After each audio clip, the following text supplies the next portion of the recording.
Hey ubba-bubba, welcome to JuanMD. My name is Juan, I'm an MD, and on JuanMD I talk all about living life as a doctor and making the most of my Juan life to live. In my last video, I did a study with me session and I came across achalasia. And in this video, I'm going to be drawing achalasia in the form of a toucan. So without further ado, you know how I do it. Let's get right to it. So I don't consider myself very good at drawing birds.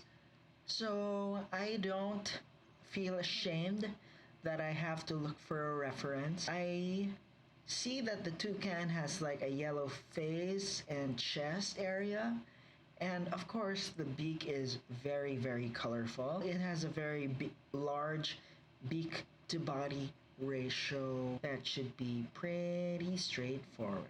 Okay, let's get drawing, and I'm gonna see you guys on the other side.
There you have it, guys. There's my drawing.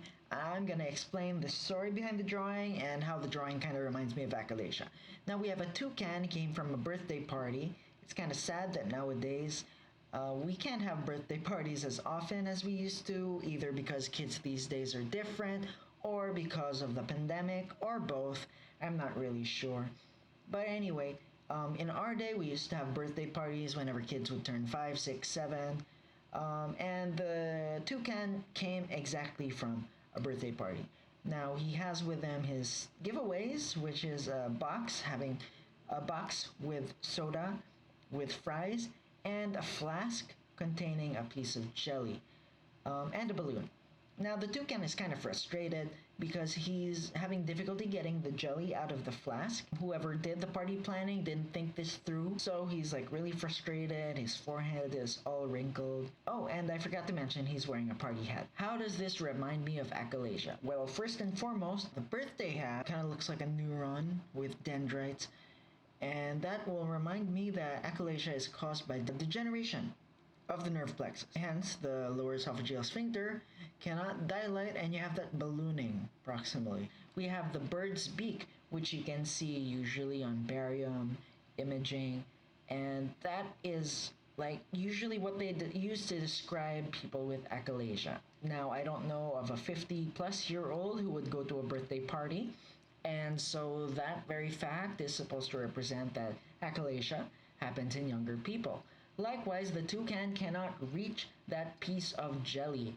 Jelly is actually in a suspended state between solids and liquids, and that's supposed to remind you of difficulty swallowing both solids and liquids. Now, if that is too nerdy for you, you can look at the fries and the soda, both a solid and a liquid, and that's supposed to remind you of the solids and liquids too. The pattern on the bird's beak kind of looks like those patterns you would see on manometry studies. If we take a look at Microsoft Edge, let's search on Google. You see we have these images of manometry.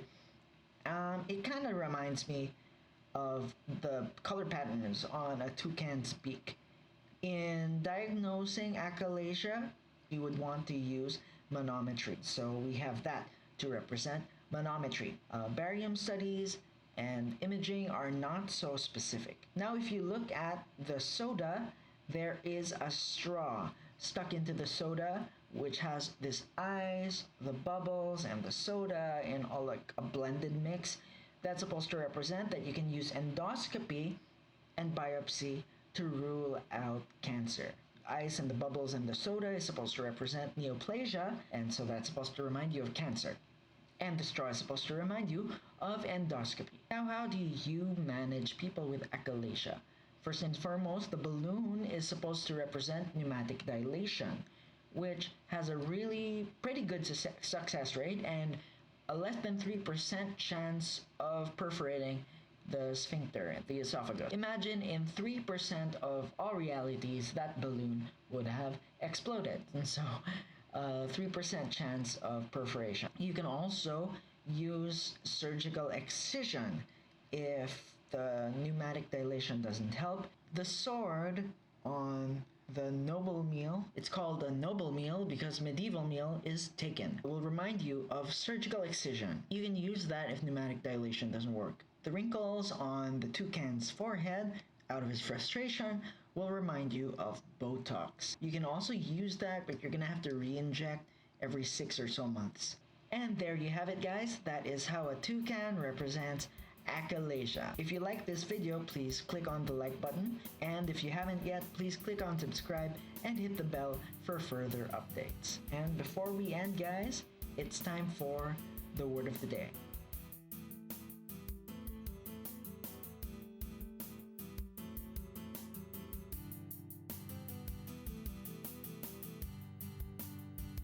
Till next time, guys, this has been Juan. Remember to always live life to the fullest because you only have one life to live.